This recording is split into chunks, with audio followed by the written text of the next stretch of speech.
of lives and dedicated his life to serving the Catholic Church. As a mark of respect for his memory, President Trump ordered flags be flown at half-staff, and he will be traveling to attend his funeral in Rome. The president will depart from Washington on Friday morning and return to the United States on Saturday evening following the funeral service.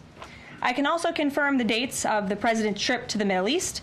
He will travel to Saudi Arabia, Qatar, and the United Arab Emirates from May 13th until May 16th. And on Thursday of this week, President Trump will welcome Norwegian Prime Minister at the White House for a working visit. The two leaders will discuss trade and regional security. This will be the 13th head of state visit of President Trump's term already. At the border, President Trump continues to deliver on his promise to make America safe again. The Wall Street Journal captured the Trump effect in a recent article. Border crossings grind to a halt as Trump's tough policies take hold. U.S. Customs and Border Protection recorded its lowest southwest border crossings in history in March, and we're seeing the same successes at our northern border. Here's how the New York Post put it. Northern border sector previously overrun by illegal migrants sees dramatic drop in crossings. We haven't seen anyone since November, end quote. According to U.S. Customs and Border Protection, just 54 illegal aliens were apprehended in the Swanton sector of our northern border, which stretches more than 300 miles in March. This is a drastic 95% drop from the more than 1,000 border crossings that were caught in March 2024.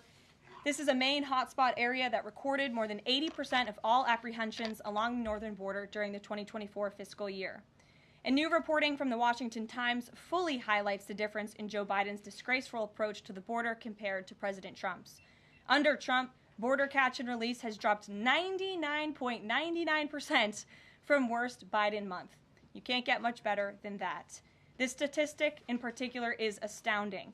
Border Patrol agents caught and immediately released 189,604 illegal aliens into the United States in December 2023 at the height of the Biden border crisis. But under President Trump, Border Patrol agents caught and released only 20 illegal aliens into the U.S. in the month of February. Thanks to President Trump, operational control of the border is becoming a reality, and the administration's historic enforcement measures are yielding huge results. Illegal aliens are finally getting the blunt message. If you cross the border illegally, you will be swiftly deported and never return to the United States of America. Efforts to arrest the criminal illegal alien invaders are continuing to ramp up. ICE Chicago arrested a Mexican national convicted of predatory sexual assault of a child in Cook County, Illinois. This week, ICE Denver arrested a Mexican national convicted of sexual assault of a child in Houston County, Texas. ICE Miami arrested a Nicaraguan convicted of aggravated battery in Hillsborough County, Florida. ICE Houston arrested a Salvadorian national convicted of attempted sexual assault of a child in Escape in Dallas County, Texas. And ICE Chicago arrested a Mexican national convicted of aggravated sexual abuse of a minor in Illinois. Despite the Democrats' insane objections, President Trump will continue to embolden law enforcement officers to arrest dangerous legal alien criminals and keep our communities safe. And also thanks to President Trump's America First economic approach, investments continue to pour into our country. Swiss pharmaceuticals company announced they will be investing $50 billion in the United States over the next 5 years, creating 12,000 new quality jobs. Regeneron Pharmaceuticals also agreed to pay Fujifilm Technologies more than $3 billion over the next decade to help manufacture its medicines in the United States. It's a top priority for President Trump to ensure we are producing critical medicines and pharmaceutical drugs right here in America, and that is exactly what we continue to see happen every day. In other news, the Trump administration has announced we will put an end to Joe Biden's illegal student loan bailout attempts. No student loan has been referred to collection since March of 2020. That comes to an end. On May 5th, the Department of Education will resume involuntary collections for borrowers with defaulted federal student loans. The student loan portfolio controlled by the federal government is nearly $1.6 trillion, but fewer than 4 out of 10 borrowers are in repayment. This is unsustainable, unfair, and a huge liability for American taxpayers. Debt cannot be wiped away. It just ends up getting transferred to others. So why should Americans who didn't go to college or went to college and responsibly paid back their loans pay for the student loans of other Americans? The Trump administration will never force taxpayers to pay student loan debts that don't belong to them. Student loan borrowers need clarity, and we're finally giving it to them. Borrowers will now be clearly expected to repay their loans, and those who default on their loan obligations will face involuntary collections. The government can and will collect defaulted federal student loan debt by withholding money from borrowers' tax refunds, federal pensions, and even their wages. America is $36 trillion in debt. We must get our fiscal house in order and restore common sense to our country. If you take out a loan, you have to pay it back. It's very simple. President Trump will not kick the can down the road anymore. Before we open it up to questions today, I want to commend our pool photographer who is in the room with us today.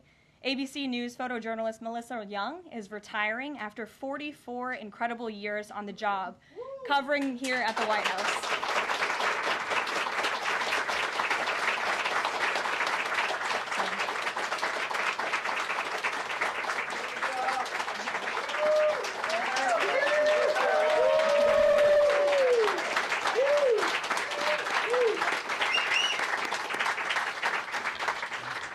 Melissa, congratulations. You have the largest round of applause I've ever heard in this room. So there's something we can all agree on, and you've had an incredible career here covering the White House. So congratulations to you, and we hope you enjoy retirement.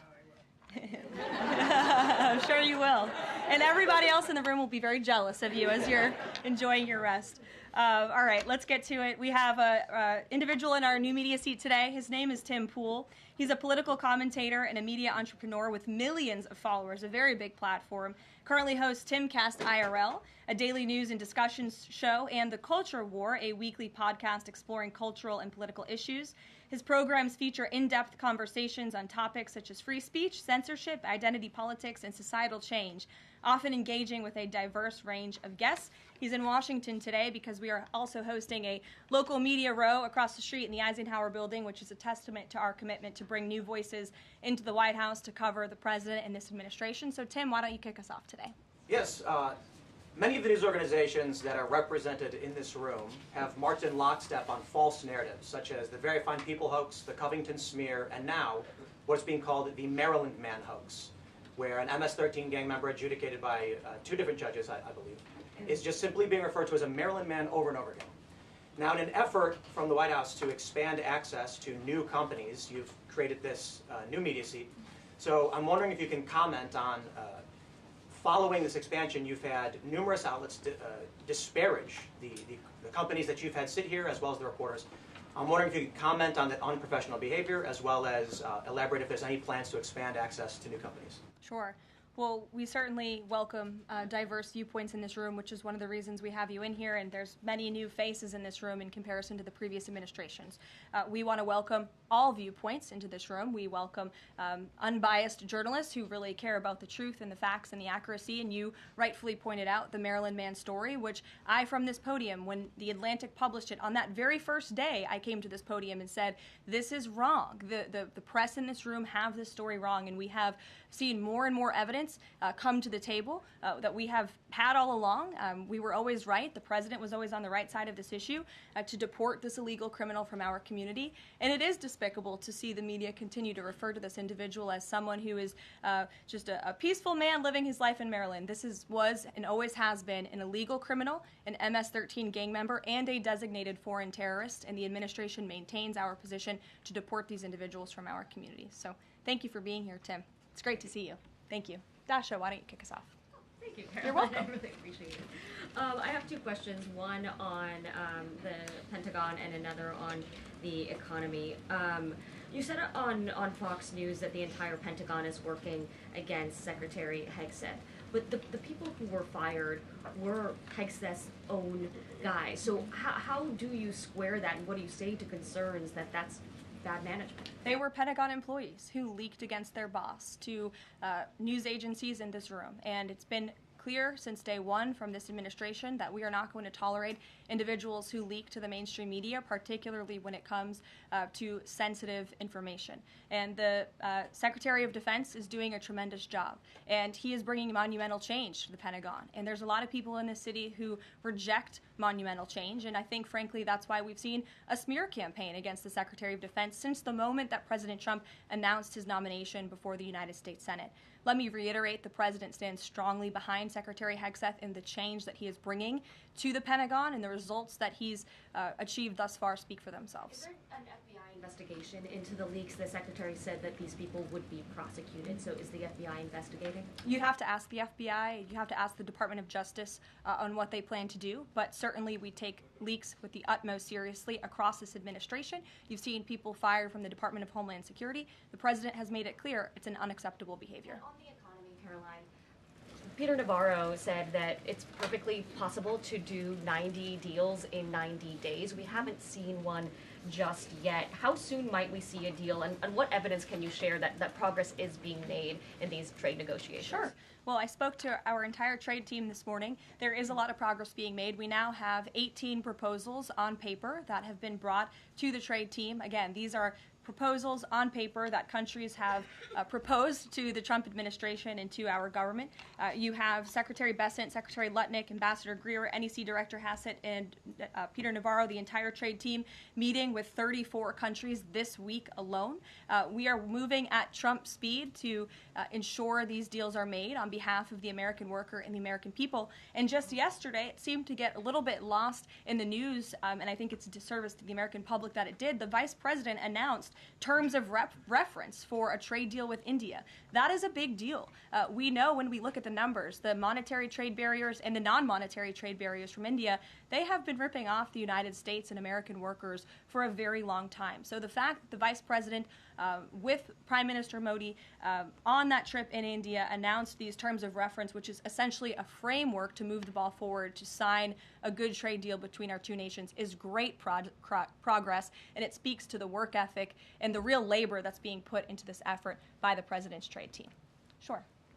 Go ahead. Does the proposals that you talk about, is that enough to extend the pauses on these reciprocal tariffs, or does the president need to see, these deals inked and signed to offer any sort of additional extension beyond the 90 days? Well, look, ask me in July when the deadline hits. I know I'll be answering those questions from all of you in this room. There's a lot of time left, and the president's trade team is working, again, at Trump speed as quickly as they can to ensure that these deals can be made. Are any of those conversations yet with China happening? I actually do have something to share on that. I asked the president about this before coming out here, and he wanted me to share with all of you that we're doing very well in respect to a potential trade deal with China. As I mentioned, there have now been 18 proposals in more than 100 countries around the world who are wanting to make a deal with the United States of America, and the president and the administration are setting the stage for a deal with China. So we feel everyone involved wants to see a trade deal happen, and the ball is moving in the right direction. Sure. Setting the stage for a deal with China, what does that mean? Has the president spoken directly with Xi yet? I don't have anything to read out on a direct talk between the president and President Xi, but we will continue to keep you updated. And Secretary Bessent reportedly today told investors that this trade standoff with China he expects will be de-escalating soon because, as he described it, reportedly the situation is unsustainable. Is the president considering taking steps to de-escalate the situation with China? Again, I just read you words directly from the President of the United States. Those are moments ago. That's where his head is at right now. Caroline. Sure. Caroline, I had two questions, one on immigration and one on China. First on immigration. Roughly how many illegal immigrants and aliens do we have in our country, and how many does the administration plan on deporting? Sure. Well, you'd have to ask the Department of Homeland Security for a specific number, but we suspect it's definitely in the millions, perhaps upwards of 20 million people that were allowed into the country illegally by the previous administration. And the president and his team are focused on deporting as many as we possibly can, and they are moving as quickly as possible. The president's team has made it clear we need more funding from Congress to do more. We need more ICE agents out on the ground doing this very important work. And we also need rogue district court judges to stop acting as judicial activists, trying to block the administration from deporting illegal criminals from our nation's interior. Absolutely. The American public elected the president to do this, and he's following through with that promise. And we have over 250,000 Chinese nationals in our country right now on student visas. Does the administration believe there's any national security concern when it comes to those over 250,000 Chinese nationals in our country? Well, as you know, when it comes to foreign visas, the Secretary of State has the right to revoke visas of those who we feel are acting in a adversarial way to our foreign policy interests here in the United States. He has that authority according to the Immigration and Nationality Act.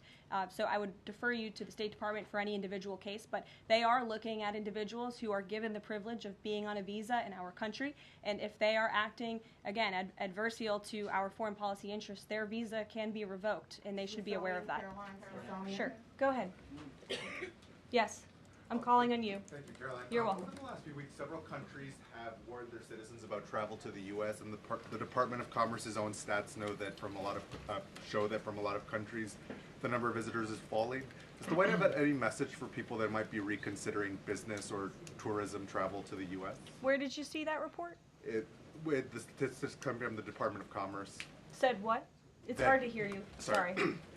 That visitors from a lot of countries have fallen in the last 3 months. I'd have to look at that report to comment on the merits of it. I think most people around the world recognize the United States of America is a great place to do business. It's a beautiful place to visit, and they should certainly come here because it's a much safer country than it was 4 years ago under the previous president. Libby, good to see you. A question about this upcoming announcement from HHS to ban food dyes. During the first week of the administration, the FDA announced that it's pulling its plan to ban menthol cigarettes. So 2 questions for you. How do you square a ban on menthol cigarettes being pulled and then announcing this ban on food dyes? And then how does the president feel about this upcoming ban that RFK is going to announce? Sure. Well, look, the Secretary of Health and Human Services, the president nominated him because he trusts him to make this country healthy again. It's not just a slogan. It really is a movement that has broken ground across the country. There's millions of people who believe in RFK Jr., Secretary Kennedy, and what he's doing. I don't want to get ahead of HHS with this historic announcement later and the details of it, but obviously the Secretary feels that he has reason and evidence to announce the ban on artificial dyes later, and I'll let him speak to that this afternoon. Phil. The president started the process of reclassifying more than 50,000 federal employees as Schedule F. We've already seen him march through a number of government agencies. I'm curious, should we expect mass firings, or is this a case-by-case approach, a scalpel or a sledgehammer? Well, look, as you saw on Friday, the president put out a statement about it. The Office of Personnel Management reclassified workers. They're now called Schedule Policy/Career. And all the president is trying to do is ensure that federal workers are being held accountable for corrupt behavior. If they are engaging in corruption as a government worker, they should no longer have their job. I think that's pretty common sense.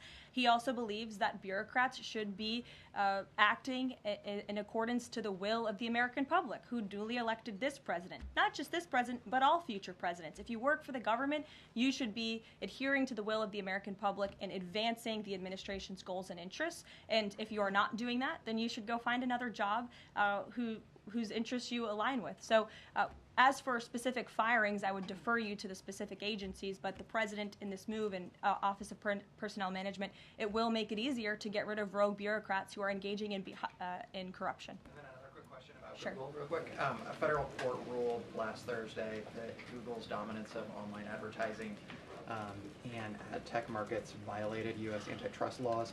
I know the president has spoken to a number of folks in big tech, and Google's CEO was even at his inauguration.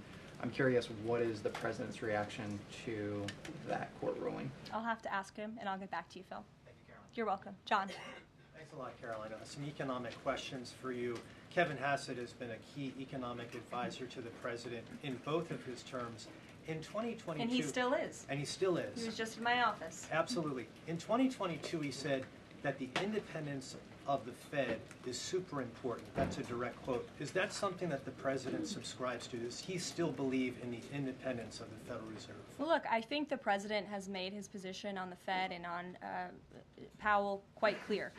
The president believes that they have been making moves and taking action in the name of politics rather in the name of what's right for the American economy. The president has the right to express his displeasure with the Fed, and he has the right to say he believes interest rates should be lower. He believes Americans should be able to borrow money cheaper than they currently are right now. And I also spoke to Kevin Hassett about the Fed as well, and he has called into question the Fed's independence and whether they are actually doing things, again, out of the best interest of the economy, or are they doing it for for partisan reasons. The president wants to see interest rates lower. He has made that quite clear. We've also seen, Sure. if I may, I'm sorry, one more, Caroline, just about, I said 2 economic questions, about the dollar. We've seen the dollar at multi-year lows versus the euro and other currencies around the world. Is it the administration's policy for a strong dollar?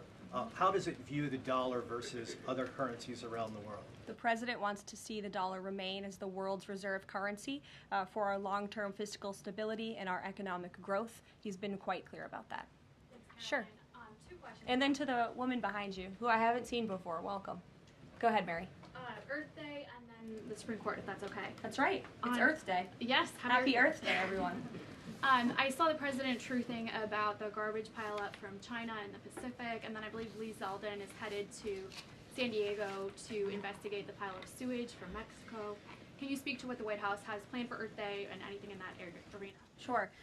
I do have points from the EPA. Administrator Zeldin is doing a fantastic job, and they are always sharing their accomplishments with the White House, which we very much appreciate. He will be traveling. I believe he's in California today for sewage situation. Here you go. Administrator Zeldin met with his Mexican counterpart to discuss steps Mexico needs to take to ensure the water entering the United States is clean and safe. And he's holding a press conference in San Diego today with elected officials and local stakeholders on the Tijuana River sewage crisis. I would also add from the president himself, he has always maintained he wants America to have the cleanest air and the cleanest water. And we want to do what's right for our environment and for our earth. And a lot of that is making sure that we have clean and sustainable energy, and we know that we produce natural gas cleaner and more efficiently than any country in this world, and the president wants to see that continue. Thank you. And then on the Supreme Court, I know the court is hearing a case dealing with parents who don't want their kids having to read gender ideology books in schools. Can you comment on that case and what the Trump administration hopes to see come from that? Sure. We hope the Supreme Court will do the right thing, and the president has been very clear. He stands on the side of parental rights, and he believes strongly that parents should have a greater say in their children's education and the content, if you will, that children are being exposed to in our public school system. Sure. Go ahead. Caroline, thank you. Hi. I'm Karoline Leavitt with World News Group. The administration ended some temporary protections for Afghans, including several hundred Christians who have been punished by the Taliban. Is the president considering any exceptions for Afghans who could face death or torture if they return to their home country? So let's just be clear about one thing. We didn't end that proactively. It expired, and it's because the previous administration illegally paroled millions of people, or hundreds of thousands of people, into the country, and then gave them temporary protective status, which again is a temporary status. It's not a permanent status in this country. And if there are individuals here who came in through the Biden administration who want to claim asylum, there is a legal process to do that, and those cases will be adjudicated by a judge on a case-by-case basis. We have a legal immigration process in this country for a reason, and all this administration is trying to do is effectuate that. Reagan. Thank you, Caroline. I have 2 questions for you Sure. on immigration. March deportation numbers were down slightly from the same time period last year. SCOTUS recently ordered a pause on deporting Trinidad Arrival members with the Alien Enemies Act. I'm curious what other tools the administration is looking at to boost those deportation numbers. Sure. Well, we are obviously complying with the court's order. However, it was a temporary pause. The Supreme Court basically said, sit tight, and they will follow up with an order, and we're confident that the Supreme Court will rule on the side of law and recognize the president absolutely has the executive authority to deport foreign terrorists from our nation's interior under the Alien Enemies Act. We feel very strongly about that, and we're confident the courts will side with the president and his executive authority. As for deportations, we continue to deport illegal criminals under Title VIII, which is an immigration authority given to our Border Patrol agents and the Department of Homeland Security to deport illegal criminals from this country. And the administration continues to do that at record speed as quickly as they can with the resources that they have. The DOJ recently dropped charges against the MS-13 leader caught in Woodbridge, Virginia, with the idea that this will expedite the deportation process. Does the administration plan to drop charges against other criminal illegals to speed along the deportation process? You'd have to ask the Department of Justice. Obviously, that's within their purview, and I can't speak for them. However, it is our goal to deport as many illegal criminals and aliens from our country as we possibly can, as quickly as we can. Jackie. Thank you, Caroline. We've heard so much about this Saudi trip planning, and the president's mentioned it himself before, but I don't think we've ever heard on the record what he hopes to achieve in Saudi Arabia and what the purpose of the trip is. Sure. Well, the president looks forward to this. It was supposed to be his first foreign visit, but of course now he is going to Rome this weekend to honor the Pope and attend the funeral. The president looks to strengthen the ties between the United States and these countries in which he will be visiting. He'll be having many bilateral meetings and talks, and we look forward to the trip and hope to see many of you there. And the meetings in London this week, do they have any nexus with the plans in Saudi Arabia? I can't speak to that. However, I do have an update on meetings when it comes to the Russia-Ukraine war. I was just in the Oval Office with the President, Steve Witkoff, and they wanted everybody to know that the negotiations continue. We feel, again, we're hopefully moving in the right direction, and the special envoy, Steve Witkoff, will be heading to Russia again later this week to continue talks with Vladimir Putin. Is that why Rubio is not heading to London? Is he accompanying Witkoff to Moscow? I can't speak for the Secretary of State's travel schedule. I'd defer you to the Department of State. And more broadly, just about the peace agreement, the talks that are ongoing. Secretary Rubio had said that if things don't go the right way, that the U.S. might need to take a step back. What does stepping back look like? Is that a step back from brokering peace, or would that imply a broader withdrawal from U.S. support for Ukraine and the war? Look, I think it would be unwise for me to broadcast that from this podium. Ultimately, that's a decision for the president to make, but he's made it very clear he wants to see peace, he wants to see this war end, and he wants to stop the killing on both sides of this war, and he's been very clear about that for quite some time, and he has grown frustrated with both sides of this war, and he's made that very known. Caroline, Brian. Thank you, Caroline. Last week, the president talked about nonprofit groups, specifically taking on crew, and he hinted that there could be further actions taken against nonprofits. Does the White House have any plans for any sort of actions against NGOs, nonprofits, or other similar groups? Is any of that coming up? Is that being worked on at this time? I'll have to check in with our policy team and get back to you. Sure. Thank you, Caroline. Travis Gilmore with the Epoch Times. Are some colleges using taxpayer funds to further political agendas? And what is the administration's response to Harvard's lawsuit? Sure. Well, the president has made it quite clear that it's Harvard who has put themselves in the position to lose their own funding by not obeying federal law. And we expect all colleges and universities who are receiving taxpayer funds to abide by federal law. It's quite simple. And the president made it clear he's not going to tolerate violations of federal law. He's not going to tolerate illegal harassment and violence towards Jewish American students or students of any faith on our campuses across the country. And so we will be responding to the lawsuit in court. And again, it's quite simple. If you want federal dollars, obey federal law. And just to quickly follow up on China, any response to reports that China is targeting U.S. trade allies with potential retaliatory measures for supporting U.S. agendas? I think the numbers and the sheer number of countries that have reached out to the United States and reached out to this administration to cut good trade deals speak for themselves. The entire world knows that they need the United States of America and they want to do business here, and so we'll stay focused on cutting good trade deals on behalf of the American worker. Stephanie. Thank you, Caroline. Can you give us any additional details from the president's call with Netanyahu today? I did speak to the president about it. It was a good call. They spoke particularly about Iran and the negotiations that are underway with Iran and the United States. And the president has made it very clear repeatedly, but I'll reiterate, there is no daylight between the United States of America and the state of Israel. He stands strongly behind our ally. He's made it quite clear when it comes to Iran that we want to see a deal, and Iran has a choice to make. But the president has also made it very clear, and he reiterated that in his call with Prime Minister Netanyahu today about the need for Iran to never obtain a nuclear weapon. I do have one more bit of news that I would like to share with all of you. Just give me 1 second to find it. And it's in regards to the terrorist attack that took place in India earlier today. The president has been briefed by the National Security Advisor, and he's being kept up to speed as more facts are learned.